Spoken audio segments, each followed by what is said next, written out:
Genetik modifikatsiyalangan organizmlar. GMO. Siz doim eshitadigan bu so'z aslida nimani anglatadi? U organizmga qanday ta'sir ko'rsatadi va nega undan qo'rqishimiz kerak? Ushbu videoni ko'rish orqali siz barcha savollaringizga javob topishingiz mumkin. Demak, biz boshladik. GMO bu genetik jihatdan geni maqsadga muvofiq o'zgartirilgan organizm yoki uning mahsulotlaridir.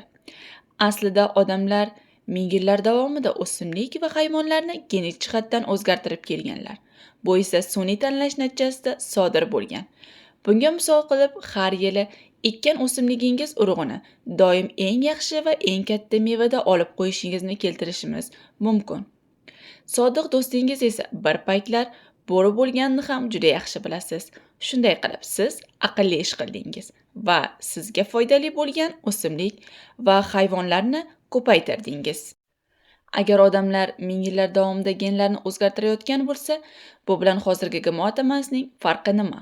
Nega undan qo'rqishimiz kerak? Keling, muhandislik qilamiz. Hasharotlar uchun zahar ishlab chiqaradigan genni o'simlik tarkibiga kiritaylik. O'simlikka zarar yetkazayotgan hasharot endi uni yeyishi bilan halok bo'ladi. Degan so'z odamni qo'rqitishi mumkin. Lekin bu oddiy. Biz har kuni qahva ichamiz. Hasharotlar uchun esa bu zararli.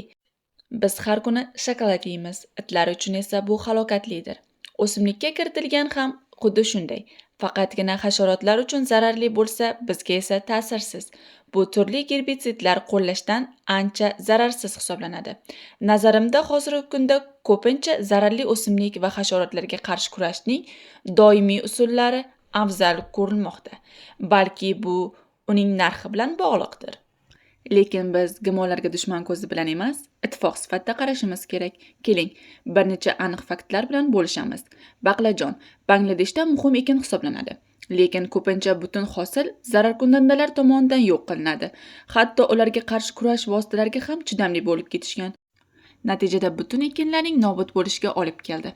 2013-yilda esa olimlarning izlanishi natijasida genetik modifikatsiyalangan baqlajonning kirib kelishi bu muammoni bartaraf etdi. Bu baqlajonlarda inseksidlardan foydalanishni 80% dan ko'proq qisqartirdi. Tarkibdagi fermentlarning sifati ham yaxshilandi. O'simliklar genini manfaatli o'zgartirish ularni iqlim o'zgarishiga ko'proq chidamli, beqaror ob-havo va noqulay tuproq sharoitlariga yaxshiroq moslasha oladigan o'simliklar ularni toshqinlarga yoki qurg'oqchilikka chidamli qiladi. Genetik modifikatsiyalangan organizmlar faqat qishloq xo'jaligining atrof muhitga ta'sirini kamaytirish, balki uni himoya qilishga faol yordam berishi ham mumkin. Olimlar mikroblar kabi azotni havodan tortib oladigan ekinlar ustida ishlamoqda. Azot keng tarqalgan o'g'itdir, lekin uning to'planishi yer osti suvlarini ifloslantiradi va iqlim o'zgarishini tezlashtiradi.